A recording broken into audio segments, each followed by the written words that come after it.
The NYPD started using body cameras to record police encounters with civilians after several high-profile cases of police violence. Now the City Council and State Assembly are considering expanding the pilot program from New York City to the entire state and using cameras to capture more types of encounters. James Williamson reports. There are 54 body cameras in New York City, but by the summer, the force is looking to expand to a total of 1,000. And it's not just the amount of cameras, but the content. Philip Yore, NYPD's Inspector General, told Assembly members last week that there's a need to broaden its material. This adjustment would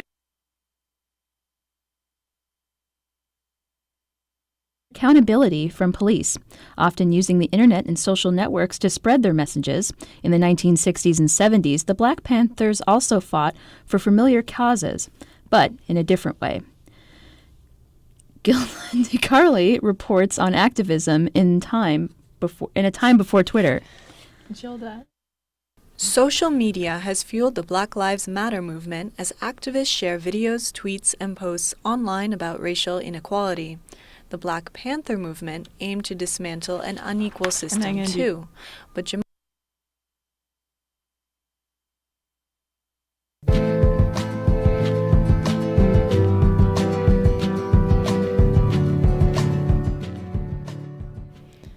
Hamilton is one of the hottest tickets on Broadway, especially because of the soundtrack, which melds hip-hop and American history.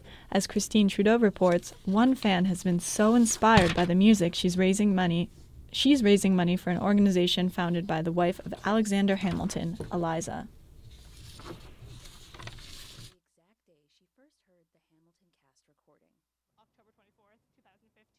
Donley is a fairly new runner.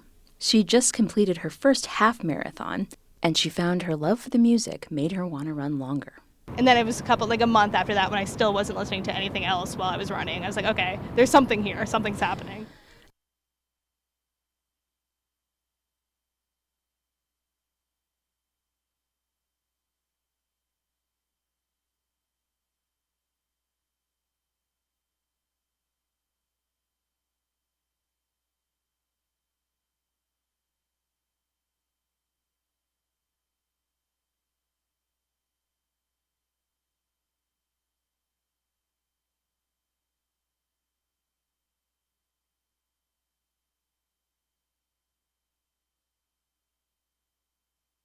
There are 54 body cameras in New York.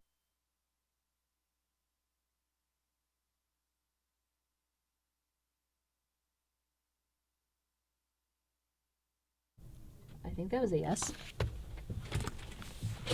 I'm so sorry, I forgot you were in this room. I'm so dumb. Can I take your old scripts? Yeah.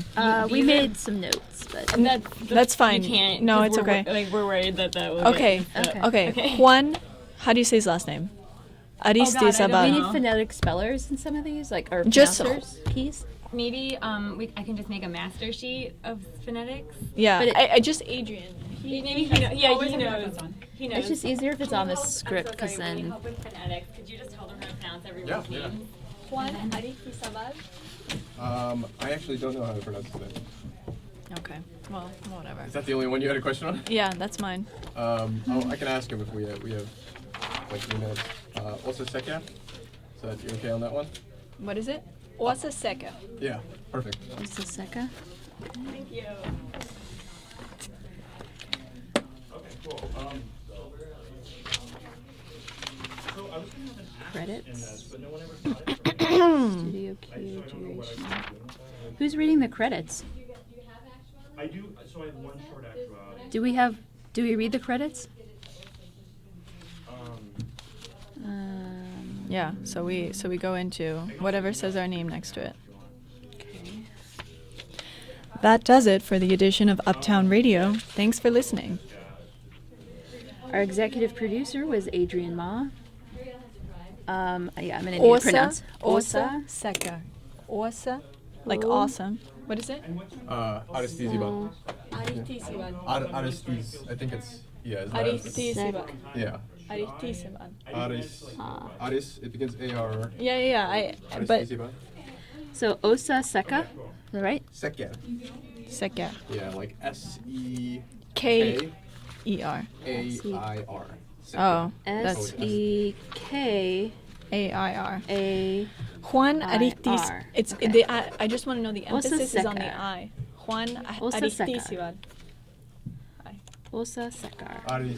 Is it Juan Aristizábal? Special thanks to our instructors, Carrie Donahue and Sally Herships. I'm Christine Trudeau. I think it's on the first symbol. Senior editor, Zara Lakshin, wrote Aristizábal. our scripts. Aris, right here. Juan Aris. Juan, ¿cómo te llamas? I think Our it's on the executive TV. producer Aristizábal. was Adrian Mall. Juan Osasekar was our Aristizábal. senior producer. Okay. Juan Senior editor, Zara Aris. Lakshin, You don't pronounce the wrote our Aris? scripts. Yeah, Juan Special thanks Aris. to instructors, Carrie Juan Donahue and Sally Aristizábal. Herships. I'm Christine Yeah. Trudeau. Yeah? Yeah. Okay, I'm just going to circle that I. Aristizábal. If you have time, could you get us another pen? Sorry? If you have time, could you get us another pen? Yes. Okay. Hi. Hi. How are you? Good. Really have to pee, but. I can Oh, see some time. I know that. I know that. W. Norton. Thank you both so much for being on our show. Thank you.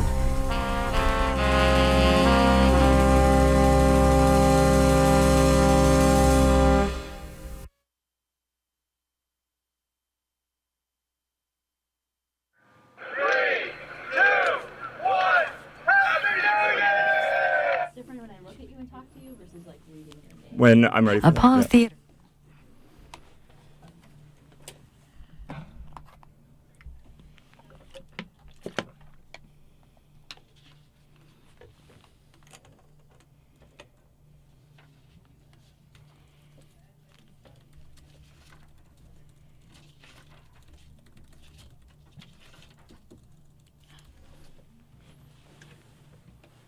Sorry, is that 30 seconds to Billboard? Or?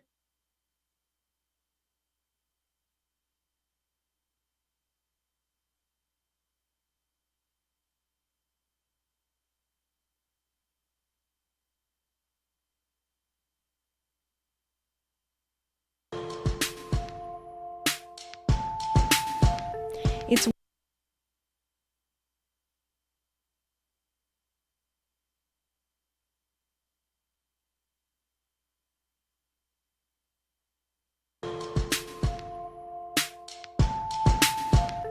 It's Wednesday, December 16th, and you're listening to Uptown Radio. I'm Jilla D. Carley. And I'm Christine Trudeau. A tech startup helps tenants track insufficient heat in their buildings.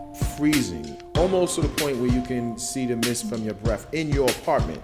A new law could make New York City the first place in the country to make sure freelancers get paid. Your client does not want to pay you for whatever reason it is. You're stuck. And a community group tries to stop the spread of HIV in the Bronx with smartphones. People make this assumption that my partner's clean, and you can't look at someone and tell whether or not they're infected or not. Also coming up, one die-hard Broadway fan takes her love of Hamilton to the streets, the NYPD might expand its use of body cameras, and why are so many kids not showing up to elementary schools in Brownsville? But first, the news.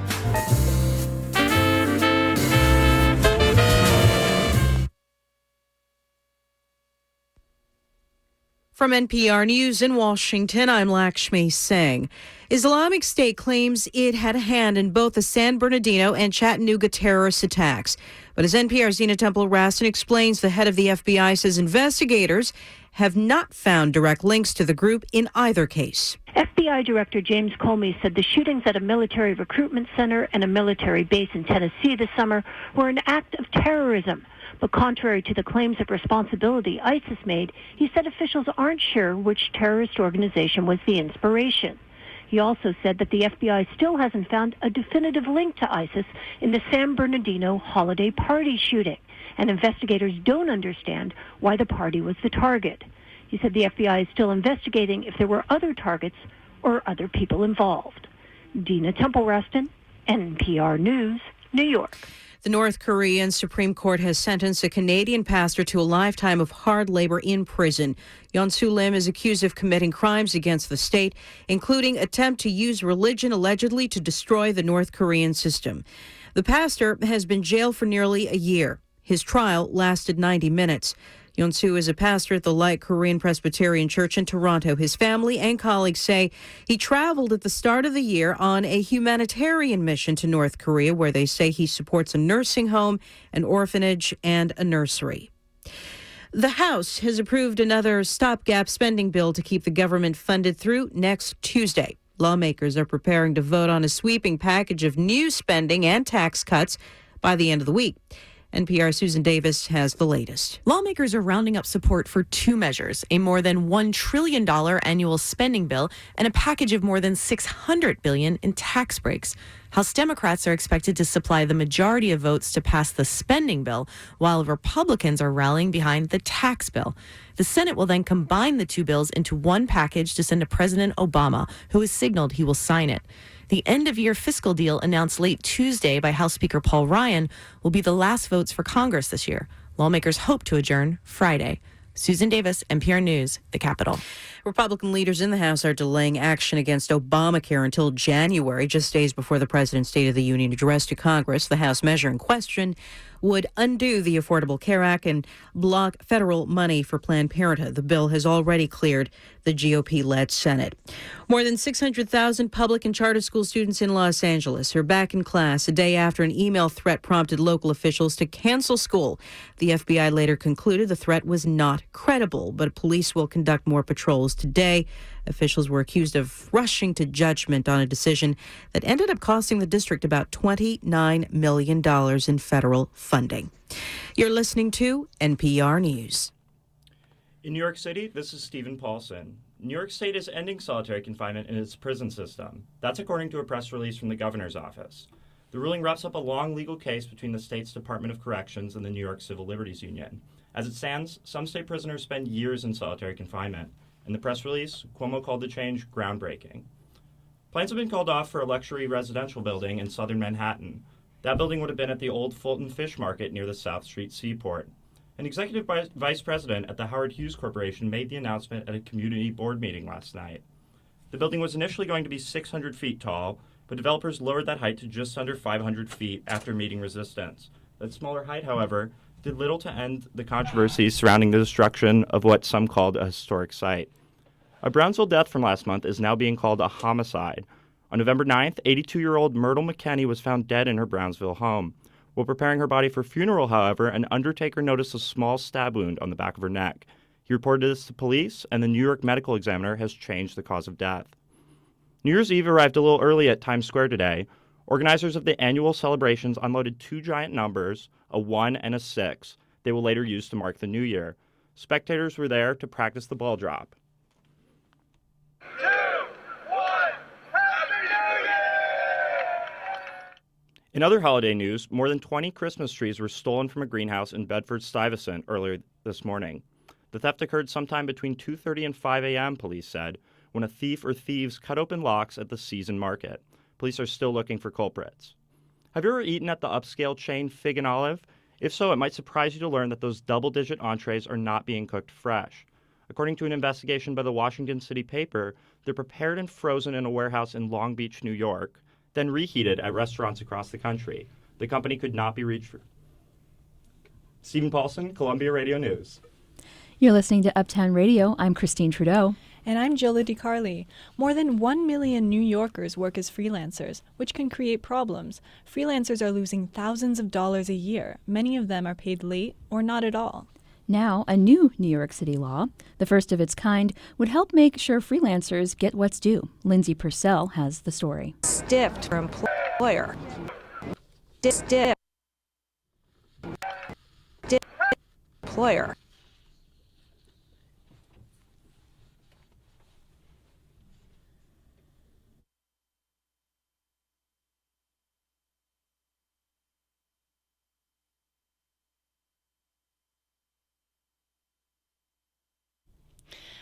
We are having some technical difficulties. We're going to transition into our next piece.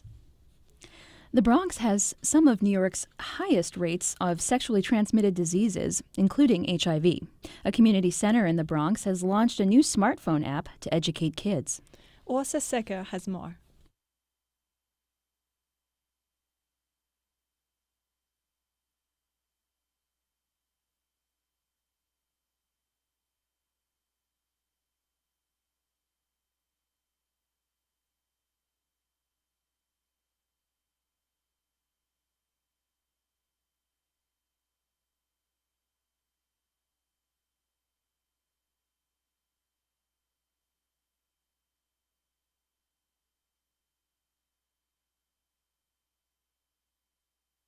is Wednesday.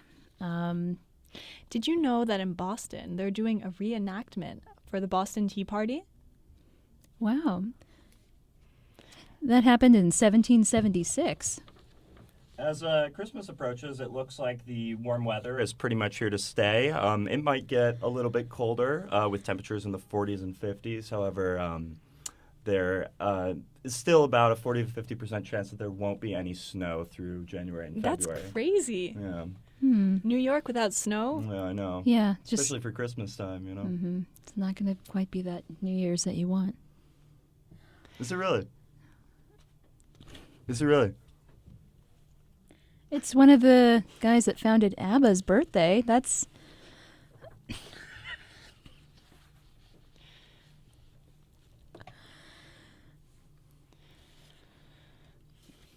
So, what are you wearing around your neck, Christine? I'm wearing a sacred tobacco bundle. It's a sacred practice to carry one when you're in a time of stress or difficulty. I wouldn't know anything about that. That's because nobody knows anything about native stuff.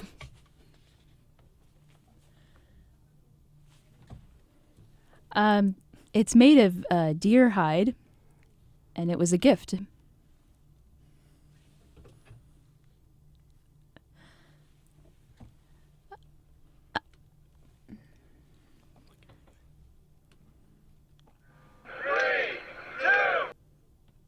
The reality.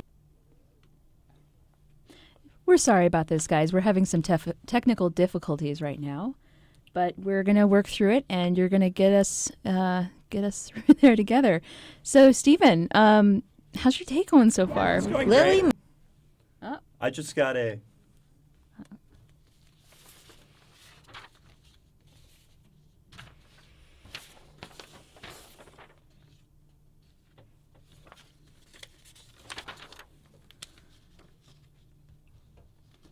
Okay, I got it.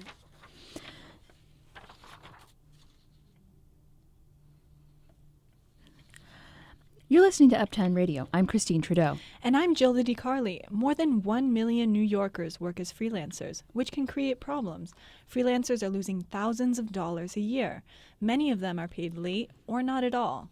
Now, a new New York City law, the first of its kind, would help make sure freelancers get what's due.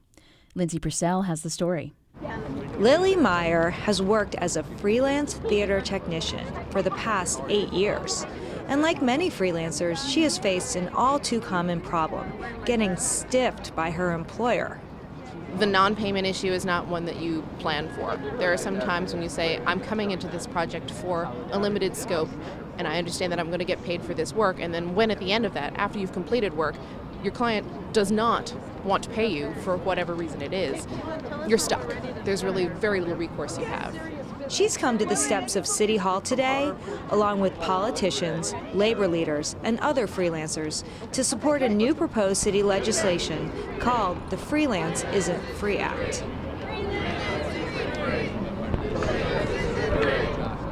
Here's how the proposed law would work. Employers would be required to enter into a written contract with a freelancer for work worth over $200. The contract would set not only the amount to be paid, but also a set payment schedule. If the employer then tries to stiff the freelancer can go to the city's Department of Consumer Affairs and file a complaint. And for employers who don't pay on time and in full, they could have to pay the freelancers double damages, fines, even spend up to 3 months in jail. Councilmember Brad Landers is the sponsor of the new bill. He says the time has come to pass new legislation to protect freelancers. In recent years, largely driven through technology, but for a range of other reasons in the economy as well, there's even more rapid growth in various forms of the on-demand or gig or independent or freelance economy. And the rules that we have in place aren't, I need to catch up. Sarah Horowitz is the founder of the Freelancers Union, which has been advocating for greater freelancer protections for almost 20 years and is a major supporter of the proposed law. She hopes that the legislation will provide a market incentive for employers as well. What we're doing is creating a market and making it very difficult. If somebody doesn't pay somebody and you get double damages, then we actually can have attorneys and others who are able to bring suit so that we can then expand the strategy so that we have a government strategy and a market strategy, and that's what our goal is. Which is good news for Lily Meyer, the freelance theater technician. This legislation is going to be really great for just putting out front that common sense. It's going to make sure that a protection is in place that should be in place already, and I think it's a really great piece of legislation. The bill now goes to the full city council for a hearing next year. Lindsay Purcell, Columbia Radio News. The Bronx has some of New York's highest rates of sexually transmitted diseases, including HIV. A community center in the Bronx has launched a new smartphone app to educate kids. Orsa Secker has the story. It's 5:30 in the afternoon, and there's a basketball game going on in the gym at BronxWorks, a nonprofit that's been around for a little more than 40 years now. They provide shelter for homeless people, give out food stamps, and organize a number of children's programs, among other things. The 38,000 square foot community center at Grand Concourse is also home to BronxWorks' Sexual Health Youth Leadership Program. For the past 6 months, the youth leaders have been working on a new app called Sexual Health Promotion Through Youth Leadership, SHIPL. 17-year-old Miaja Jawara has helped develop the app. So at the bottom of the screen here, so that you have messaging here, resources, the events, like any events that are going on right now, and you have the blog. Besides being a way to connect with friends, the app will also link the users to things like HIV testing spots or places to get birth control. And when you're using the app, messages will pop up on your screen. Like, hey, did you know the uterus expands 300 times during pregnancy? Click here to learn more about fun facts about pregnancy, or something like that. Cherise Palomino is in charge of the youth leadership program, and she hopes the app will help to get information out about sex, HIV, and STDs. It can't necessarily change someone's behaviors, but we're hoping through the application that we can inform people so that they can make better decisions. If you look at HIV specifically, the rates have gone down, but there are still nearly 3,000 new HIV diagnoses in the city every year. People ages 20 to 29 in poor neighborhoods are especially at risk. Cherise Palomino says that people make this assumption that my partner's clean, and you can't look at someone and tell whether or not they're infected. So why is it so difficult to get the right information out about HIV? Brett Gray is a nurse practitioner at Columbia University Medical Center and treats patients living with HIV. I think a lot of it is because it's sex, because it's looking at behaviors. He says young men of color who have sex with other men are at the most risk of HIV right now. But because there's still a lot of stigma around HIV, it's been hard reaching out to them. This type of social networking app, it's another avenue that maybe could reach out and maybe touch that community.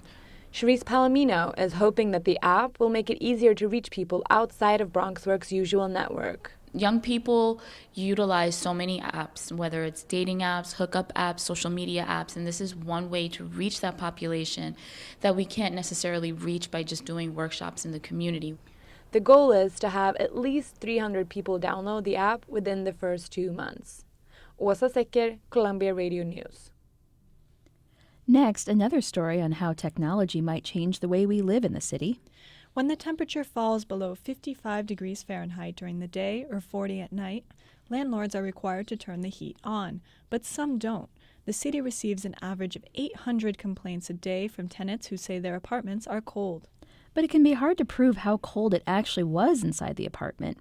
Now, as Adrian Ma reports, a Brooklyn startup is helping tenants stay warm this winter. It's around 8 o'clock on a recent Saturday night, one of the colder ones in an otherwise warm December. This is sometimes the easiest time to get into people's apartments, you know. William Jeffries is knocking on doors in an East Harlem high-rise. Next stop, Shirley Washington's place on the 11th floor. He's here right now, so let me call you right back, Ms. Ida. Jeffries takes a small plastic box out of his backpack. It's black and about the size of a deck of cards. And Washington asks, "What's that?"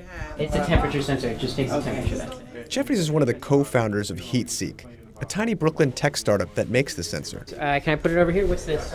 He places it on the table, flips a switch, and says it's ready to go.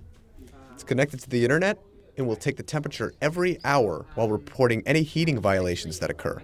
Jeffrey says this kind of real-time data will be a big help to the city in enforcing the heating law. The thing that is missing is that there isn't data to actually prove exactly when the violations were. He says tenants can call 311 and ask for a heating inspector, but by the time they show up, the weather might be warmer, or the landlord might have turned the heat up just long enough to avoid a citation. And while this cat and mouse game goes on, tenants can go for weeks without adequate heat. That's what happened to Fahim Abdur-Razak.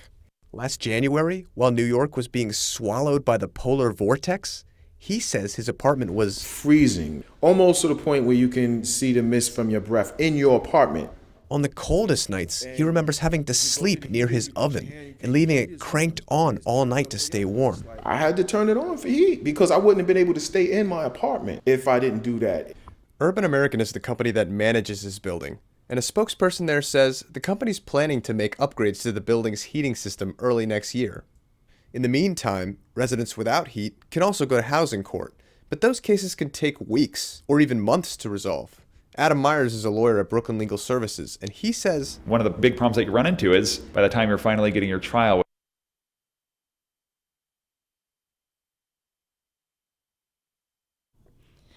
We're having some technical difficulties. We'll be on air just in a sec. Yeah, just hold on tight with us. We'll get you there on this lovely Wednesday afternoon in around mid-December. Yeah, about there, huh? Lovely day. A little bit brisk. We just finished up Hanukkah, and now we're going to be entering that long, slow march into December.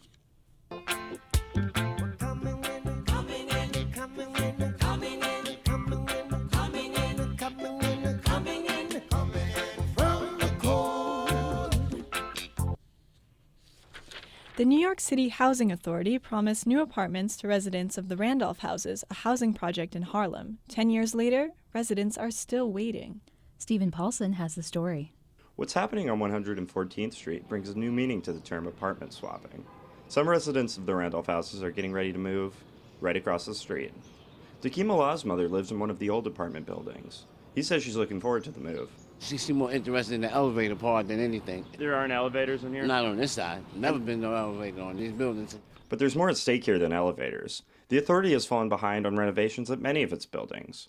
In 2013, residents of another housing project sued the authority, complaining of backlog work orders. At the time, the authority had 300,000 uncompleted orders. That was across the entire city. Residents won the case.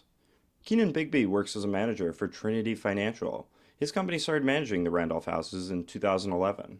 Bigby acknowledges there have been some delays with construction at the new buildings. But that's a natural part of the process, he says. Unexpected circumstances come up. In this case, beetles.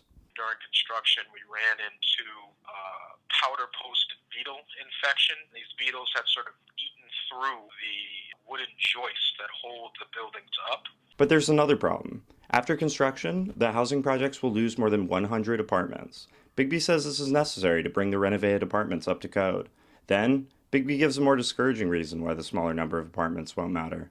What happens when something like this gets stretched out for as long as it has, some of those residents that were relocated early on are obviously now well situated in their new accommodations. In other words, the work has taken so long, many Randolph House residents have given up on living there.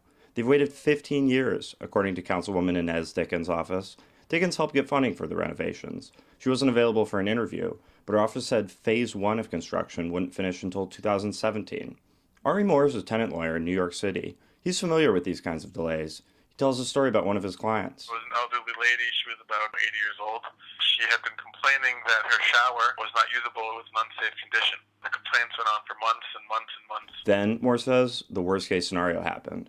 The woman slipped in the shower, and she died. Moore places the blame for these delays squarely on the housing authority. He says it just doesn't care. In my opinion, there is a culture of apathy within these bureaucratic arms of the government. The city's housing authority declined an interview for this story. In an email, the authority stressed its use the past decade for consultation and engagement. Back at the Randolph Houses, construction fence is still standing. A sign on the fence says construction should have finished in October. It's December now. Stephen Paulson, Columbia Radio News. We had some technical difficulties earlier, and now we're going to go back to a piece. So next, another story on how technology might change the way we live in the city. When the temperature falls below 55 degrees Fahrenheit during the day or 40 at night, landlords are required to turn the heat on, but some don't. The city receives an average of 800 complaints a day from tenants who say their apartments are cold. But it can be hard to prove how cold it actually was inside an apartment. Now, as Adrienne Ma reports, a Brooklyn startup is helping tenants stay warm this winter. It's around 8 o'clock on a recent Saturday night, one of the colder ones in an otherwise warm December. This is sometimes the easiest time to get into people's apartments, you know. William Jeffries is knocking on doors in an East Harlem high-rise. Next stop, Shirley Washington's place on the 11th floor. He's here right now, so let me call you right back, Ms. Ida. Jeffries takes a small plastic box out of his backpack. It's black and about the size of a deck of cards. And Washington asks, "What's that?" It's a temperature sensor. It just takes the temperature, that's it. Jeffries is one of the co-founders of HeatSeek, a tiny Brooklyn tech startup that makes the sensor. Can I put it over here? What's this? He places it on the table, flips a switch, and says it's ready to go. It's connected to the internet and will take the temperature every hour while reporting any heating violations that occur.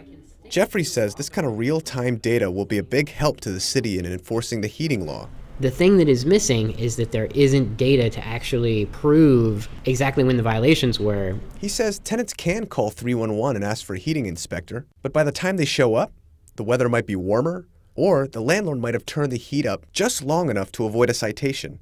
And while this cat and mouse game goes on, tenants can go for weeks without adequate heat. That's what happened to Fahim Abdur-Razak. Last January, while New York was being swallowed by the polar vortex, he says his apartment was freezing, almost to the point where you can see the mist from your breath in your apartment. On the coldest nights, he remembers having to sleep near his oven and leaving it cranked on all night to stay warm. I had to turn it on for heat because I wouldn't have been able to stay in my apartment if I didn't do that. Urban American is the company that manages his building. And a spokesperson there says the company's planning to make upgrades to the building's heating system early next year. In the meantime, residents without heat can also go to housing court, but those cases can take weeks or even months to resolve.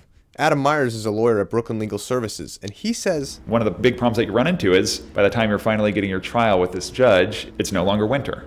That's why Myers is currently working with HeatSeek to try out the sensors in clients' apartments. Assuming that a court finds that to be credible data, I think that could be a real game changer. But HeatSeek says its main goal isn't just to help tenants bring the heat in housing court, but to keep the heat on at home. They're hoping landlords will also find the sensors useful as a way to make sure they're providing enough heat and avoid violations in the first place. Adrienne Ma, Columbia Radio News. So as we heard from our last piece, it's winter, and that also means a break for primetime television. Also cancellation season. So some shows won't be coming back in the new year. And not just on cable. Your favorite Netflix show might be in danger too. Katie Ferguson reports. Step onto any college campus and ask about television. Odds are whatever students are watching, they're watching online. Orange is the New Black. The big ones for me are Narcos, House of Cards, Bloodline. Alejandro Cruz and Thomas Sietsema exclusively use online streaming sites like Netflix, Hulu, and Amazon Prime to watch television now. And a lot of the shows they're watching are original, just online, can't get it anywhere else. Joshua Brenner has cable, but I would like to eventually never have cable again because the vast majority of it is garbage.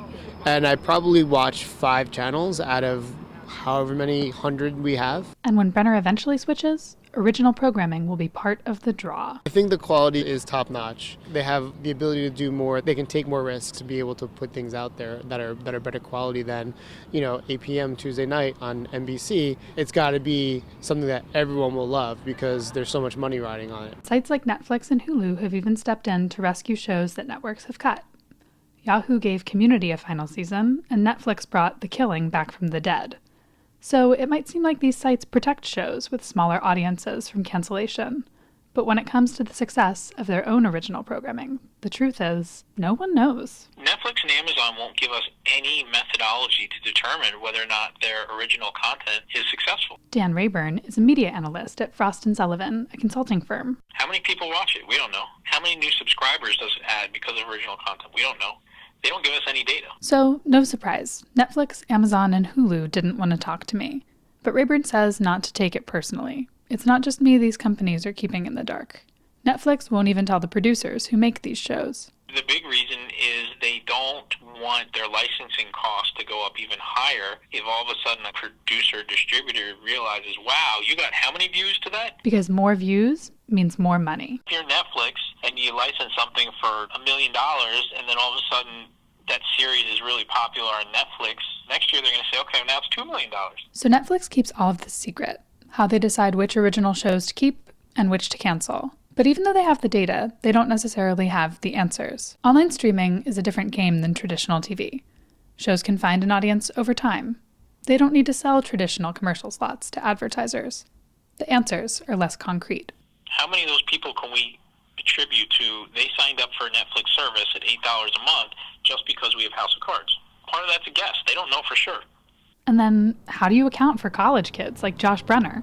Like, we use my aunt's account. I don't even pay for Netflix. I'm that broke, right? I'm a student. And maybe there's 10 people on that one account. So in the great experiment that is online streaming, there's still a lot we don't know. But one thing is for sure, more quality programming is only good for consumers, just as long as you have someone's password. Katie Ferguson, Columbia Radio News.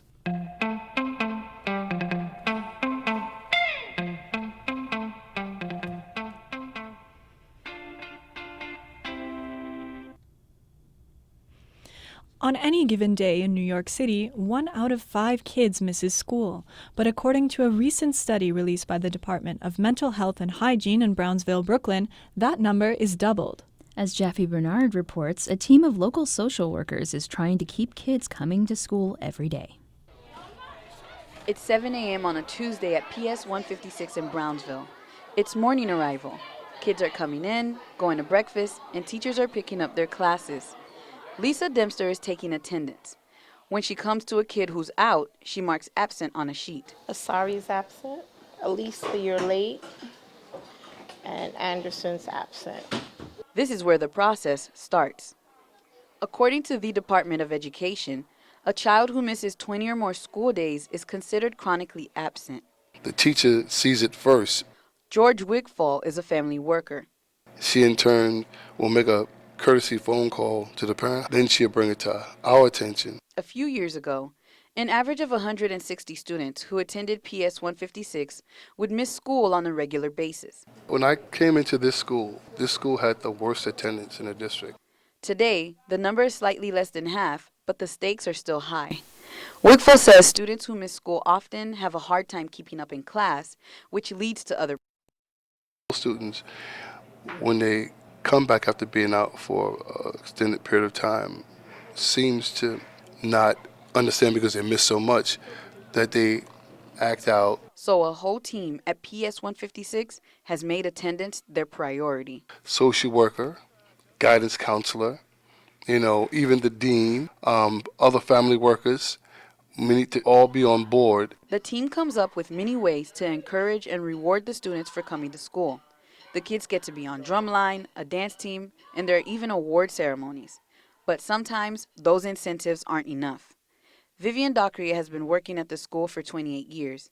She's also a family worker and says when phone calls and letters to the parents don't work, she and the team make home visits. It got to the point where we would have to go to the house and pick her up. Like, I made it my business every morning to go pick her up. Oh, if not, Mr. G would do it. We would take turns. Dockery is talking about a 5th grader who won the Most Improved Attendance Award last year. She says the reason why the student missed school so often is because of her home life. And it turned out to be that the poor girl was doing mommy's job. She had to make sure all the siblings was fed, slept, go to sleep, take a bath, blah, blah, blah, in the morning, so she was tired.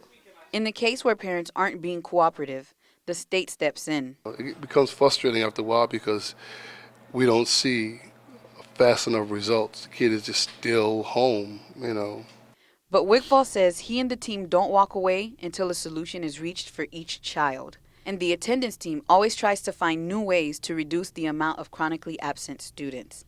This doesn't mean they have the ideal solutions or that the process is perfect, but they're making progress. Jeffy Bernard, Columbia Radio News. While we tend to think of absenteeism as high school kids skipping school, the problem is much more widespread. I spoke with Phyllis Jordan, Communications Director at Attendance Works, a nonprofit that promotes better school attendance nationwide about the problem with keeping kids in school. The reality is so much absenteeism happens in the early grades, and it's not kids skipping school. No one in kindergarten is going to decide to skip school. It's other issues that come up. And a lot of these absences are excused. The kids are sick, or their parents are moving, or there's a problem with housing or a problem with transportation. And it's nobody's in trouble for doing it, like you'd be in trouble for skipping school, but you are in academic trouble if you miss too much school. So in New York City alone, 87,000 kids from kindergarten through third grade missed 10% of the school year. That's about 18 days. That's almost a month of school. What does that mean down the line? Like, what's at stake for these kids who are missing school at such an early age? Well, there's a study they did last year that showed trajectories of kids who miss too much school in the early grades, and they're 2 to 3 times more likely to drop out. And there's a study, too, about kids who aren't reading by third grade, which if you're not reading by third grade, you're 4 times more likely to drop out. And the kids who are absent a lot in kindergarten and first grade, they might have good attendance by third grade, but if you miss too much kindergarten and first grade, you don't get those building blocks you need, and you're not reading by third grade. Some say absenteeism is a symptom of a larger problem. How do you address that when there's no one quick fix? Well, it's clear that schools can't do this alone. A lot of the problems that are causing absenteeism are beyond the schoolyard. But what this school is doing is what we recommend. Get a team together. Look at your data. Figure out who is it that's missing school, and not just, figure out who's missing 10%. So if it's been 2 months, who's missed 4 days, and it's been 3 months, who's missed 6 days. Start looking at that, and then figure out what's going on. Do all these kids have asthma? Well, then your solution could be to work with medical providers and get better care or better control of asthma. Is there a problem that they're living in homeless shelters? New York has a program where homeless shelters have representatives who help with attendance. Is there a problem that they have a parent with who's ill or mentally ill? That's going to take a deeper level of social services. But the school has the kids. The school can start to figure out what's going on with the kids, and the school can bring them back to class. I was just wondering if you could think of any success stories in particular where, this team really got the whole community involved to kind of address chronic absenteeism. Sure. Well, New York has a program called Community Schools where they're doing just that. They're focusing on bringing the entire community to bear on this issue of chronic absenteeism and on improving achievement. In terms of specific examples, there's a great case in New Britain, Connecticut, where they hired 2 social workers to reach out to kindergarten. They found their kindergarten absenteeism was the highest. It was at 30%.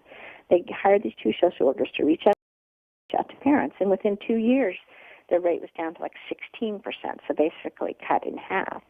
There's smaller examples of what schools are doing. There's a place in Providence, Rhode Island, that found all these kids were chronically absent, and they called the parents and said, what's going on? And they found a lot of them worked night shifts, would come home at 6 in the morning and then just fall asleep and wake up, and the kids were late for school, and it was chaos.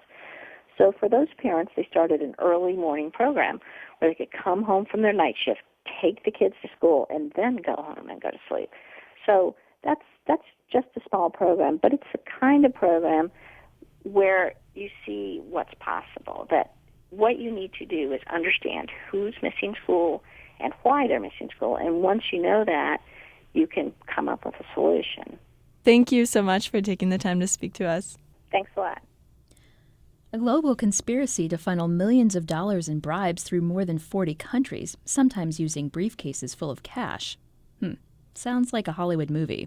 But soccer fans know that this is the real story of FIFA, soccer's multi-billion-dollar governing body. Zara Lakhshan reports on the biggest sports scandal of the century. FIFA and corruption are practically synonymous. As John Oliver reported on his HBO show Last Week Tonight, there's been so many corruption scandals that FIFA have had to deal with. Bribery and FIFA go together like peanut butter and jelly. Yeah, but they shouldn't, though. People thought FIFA was untouchable. Then, U.S. Attorney General Loretta Lynch shocked the world.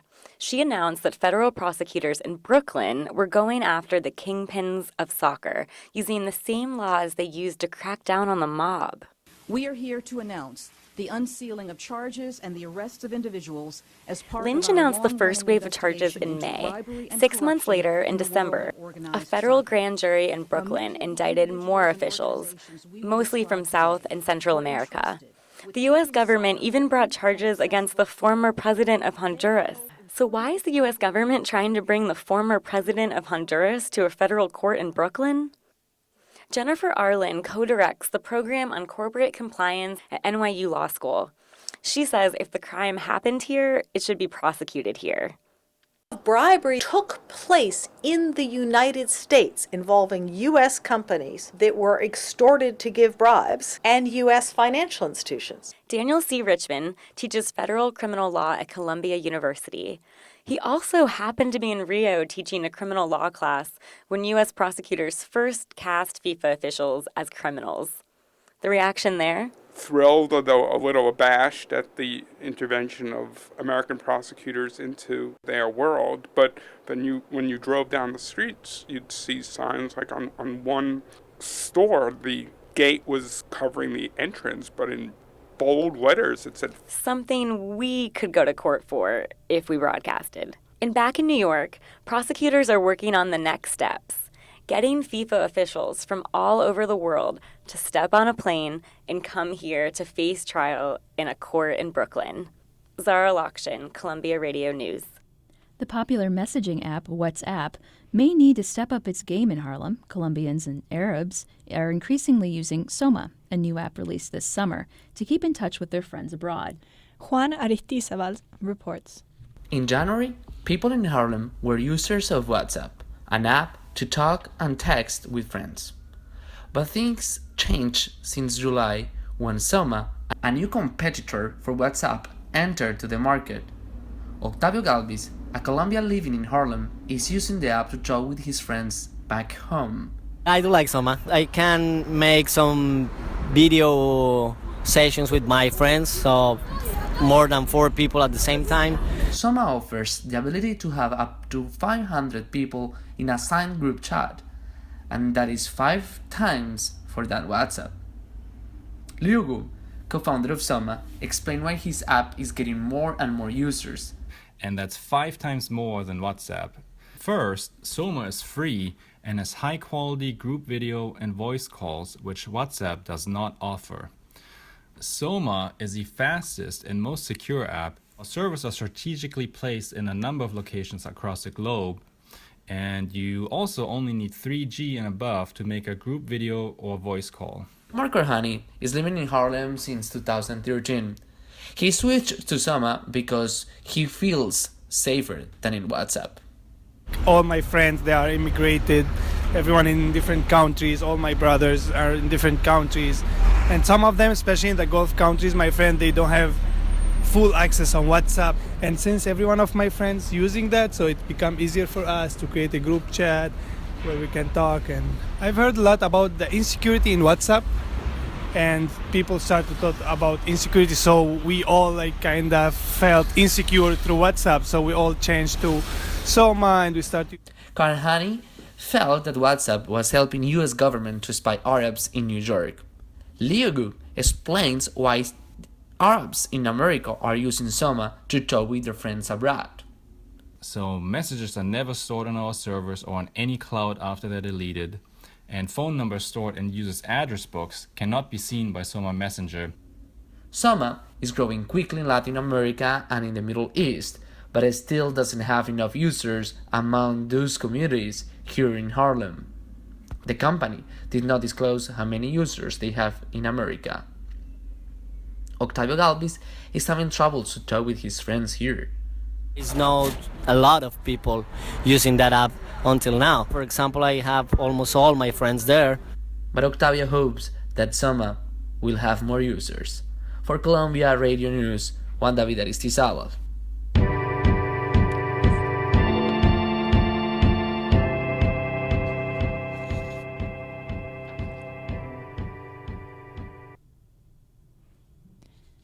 It's been 2 years since the NYPD started using body cameras to record police encounters with civilians after several high-profile cases of police violence.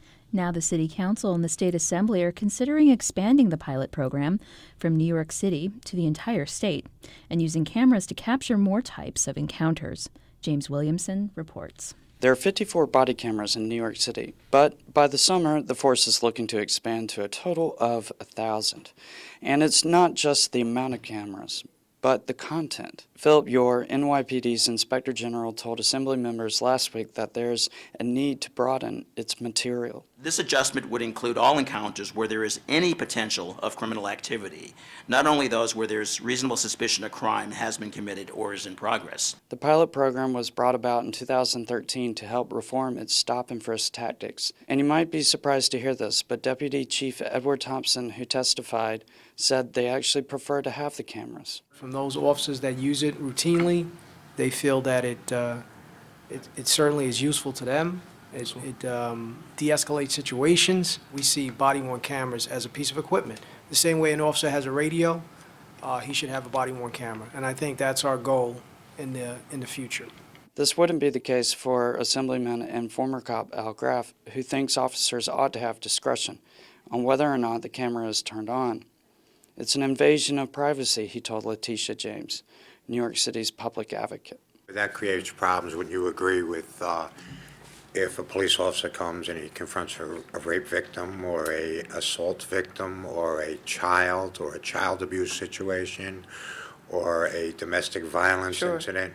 I mean, you'd want to be able to not have the camera on for certain things. Yes, You'd agree with that? Yes, I do agree with that, Assemblyman, and that's why the video has to be edited at some point in time. Just in the last year, there have been over 1,000 deaths at the hand of the police.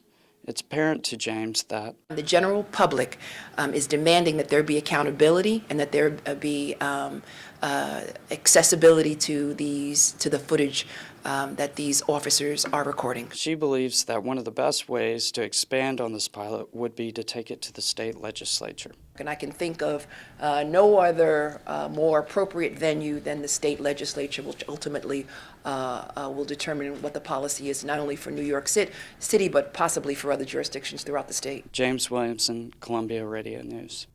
Groups like Black Lives Matters have called for more accountability from police, often using the internet and social networks to spread their messages. In the 1960s and 70s, the Black Panthers also fought for similar causes, but in a different way. Gilda DeCarli reports on activism in a time before Twitter.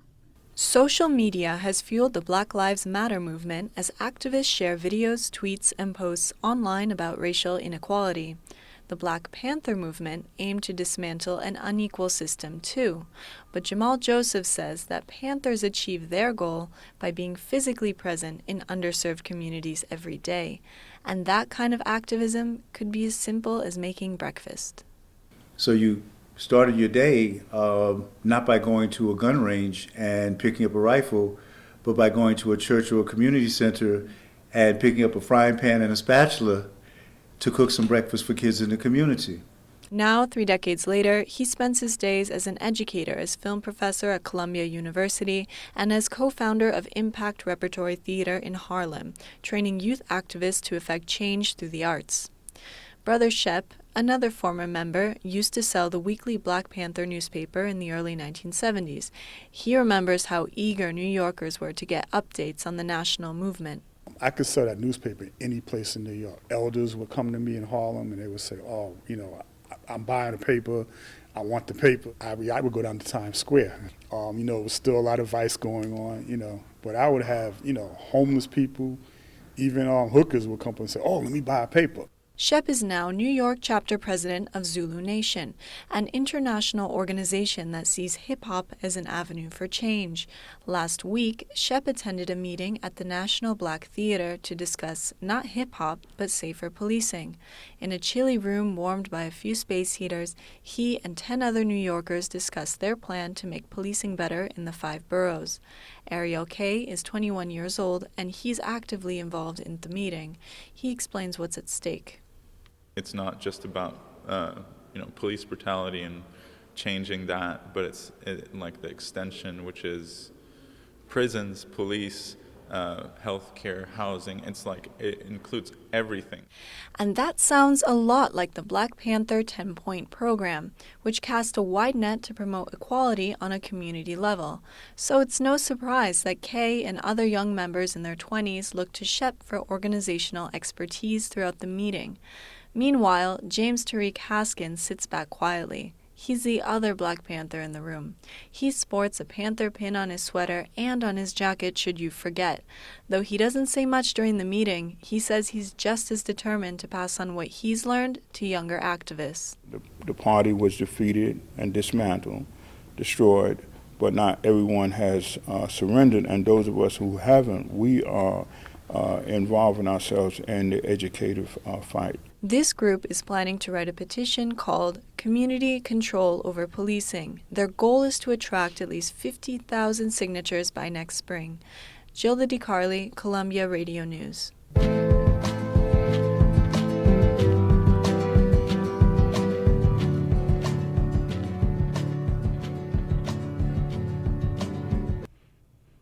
And now we'll hear about Hamilton. This is one of the hottest tickets on Broadway, especially because of the soundtrack, which melds hip-hop and American history. As Christine Trudeau reports, one fan has been so inspired by the music, she's raising money for an organization founded by the wife of Alexander Hamilton, Eliza. Carrie Donnelly remembers the exact day she first heard the Hamilton cast recording. October 24th, 2015. And then it was a month after that when I still wasn't listening to anything else while I was running. I was like, okay, there's something here, something's happening. Donnelly is a fairly new runner. She just completed her first half marathon, and she found her love for the music made her want to run longer. And one song in particular caught her imagination, Who Lives, Who Dies, Who Tells Your Story, where Eliza Hamilton sings about opening up an orphanage as a way to deal with her grief after her husband's death. Oh, can I show you what I'm proudest of? The orphanage. I established the first private orphanage in New York City. The orphanage. I did some research and I found Graham Windham, and I found out that was what became of the orphanage. It's now a child's social welfare organization. And so I reached out via email, and then I think we got contacted through Twitter. Now we reblog each other and retweet. Donnelly's plan? Raise $1,500 for a run timed to the length of the 2-hour and 33-minute cast recording. So for Carrie to do this and to run a race and to literally see our kids through a long race and through the soundtrack or the cast recording of Hamilton Musical is a really special gift, and we're really grateful for it. Dan Heiser says Grant Windham has received a lot of benefits recently due to the connection with the musical. Many of the cast themselves, whose members have come to visit, and even actress Philippa Soh, who plays Eliza on Broadway, has put together an intensive workshop to train kids from Grant Windham in theater. For the kids there, Hamilton Fever has been a great break from their day-to-day, where most kids are healing from their own histories of trauma, abuse, and neglect. We often focus on all of the need and all of the struggles that kids and families have. Donnelly says she should be able to complete the 15 miles when she runs on January 11th, what would have been Alexander Hamilton's 260th birthday. She's a third of the way to her goal. To get past the first 500 mark, she promised to run the first mile in a powdered wig. She's happy for the response, but she also likes the motivation to keep running that it's giving her. Every time I don't feel like running, I always check my computer. There's a new tweet, there's a new donation. I'm like, okay, I really have to do this. I'm in it. All proceeds raised will go to Grant Windham. And even before she finishes this race, she's already planning to make this an annual run. Christine Trudeau, Columbia Radio News. Well, that does it for this edition of Uptown Radio. Thanks for listening. Our executive producer was Adrian Ma. Osa Sekar was our senior producer. Katie Ferguson directed our show. And senior editor Zara Lakshan wrote our scripts. Lindsay Purcell and Juan Aristasavan produced our webcast. Special thanks to our instructors Carrie Donahue and Sally Herships. I'm Christine Trudeau. And I'm Jilla DiCarli. Uptown Radio is live on Fridays at 4 p.m. You can find us anytime online at uptownradio.org. From all of us here at Uptown Radio, thanks for listening.